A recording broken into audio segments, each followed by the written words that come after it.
ஒரு முஸ்லிமை பொறுத்தவரை, ஒரு முஹ்சினை பொறுத்தவரை, இந்த உலக வாழ்க்கை என்பது அவன் விரும்பியது போல் நடக்காது. அல்லாஹ் விதித்ததின்படிதான் அவனுடைய வாழ்வு இருக்கும். திரும்ப சொல்றேன், ஒரு முஸ்லிமை பொறுத்தவரை அவன் விரும்பியது நடக்காது.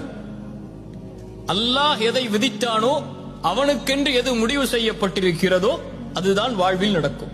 அதனால் இந்த உலகத்தில் ஒரு முஹ்சினை பொறுத்தவரை எது அவனிடத்திலிருந்து எடுக்கப்பட்டாலும், எது அவன் விரும்பியது நடக்காவிட்டாலும், அவன் தேடிய உறவு கைகூடாவிட்டாலும், அவனை பொறுத்தவரை அவன் மனதில் நினைப்பது இது அல்லாஹுடைய நாட்டத்தில் உள்ளது. என் இறைவன் எனக்கு எப்போதும் நலவைத்தான் நாடி இருப்பான். எனக்கு அநீதம் செய்பவன் இறைவன் அல்ல, எனக்கு நலவு செய்பவன் தான் என் இறைவன்.